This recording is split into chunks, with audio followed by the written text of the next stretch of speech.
తెలంగాణ రాష్ట్రంలో బీజేపీ పుంజుకునే దిశగా అడుగులు వేస్తోంది. దీనిలో భాగంగా తెలంగాణ రాష్ట్ర వ్యాప్తంగా 119 నియోజకవర్గాలకు సంబంధించి బూత్ కమిటీ నుంచి మండల నియోజకవర్గ స్థాయి నేతలతో సమ్మేళనం నిర్వహించారు.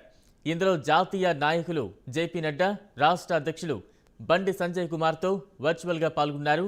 ఫతేనగర్ డివిజన్ పరిధిలోని తెలంగాణ గార్డెన్స్లో సమావేశాలు నిర్వహించగా ముఖ్య అతిథిగా కూకట్పల్లి అసెంబ్లీ జాతీయ కార్యవర్గ సభ్యురాలు విజయశాంతి హాజరయ్యారు. కూకట్పల్లి అసెంబ్లీ బీజేపీ నాయకులతో సమావేశం నిర్వహించారు.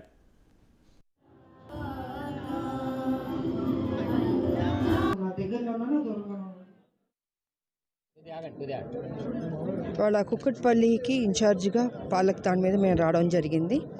సో ఇక్కడ కుక్కట్పల్లిలో అనేక సమస్యలు ఉన్నాయి అండ్ వాటి మీద మేము ఉద్యమం చేయాలని మేము డిసైడ్ చేసాం.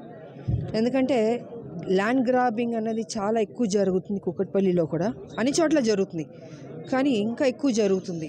సో ప్రజల్ని ఇబ్బంది పెట్టడం, ప్రజల దగ్గర ఉన్నది గుంజుకోవడం జరుగుతుంది. అందుకే దీని పెద్ద ఎత్తున ఉద్యమాలు చేయాలి.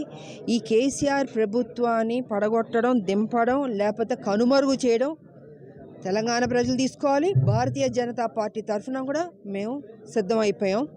ఇది ఒక వార్ అన్నది మొదలైంది తెలంగాణలో.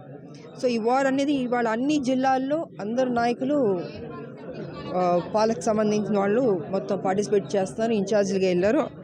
సో డెఫినెట్గా అన్ని చోట్ల బలపరుస్తాం పార్టీని.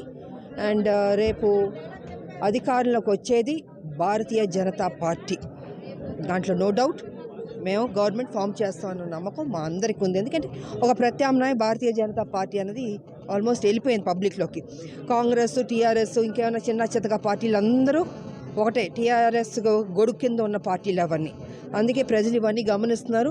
ఒక చిత్తశుద్ధితో ప్రజలకి మేలు చేయాలన్నా, మోడీ గారు తీసుకొచ్చిన పథకాలు ఇంకా పర్ఫెక్ట్గా వెళ్ళాలన్నా అది భారతీయ జనతా పార్టీ వస్తే ఇంకా ఎక్కువ చేస్తుంది, ఇంకా మేలు చేస్తుంది. కాబట్టి భారతీయ జనతా పార్టీని తీసుకురావడానికి మొత్తం అందరం కృషి చేస్తామని కూడా ఈ సందర్భంగా నేను తెలియజేస్తాను.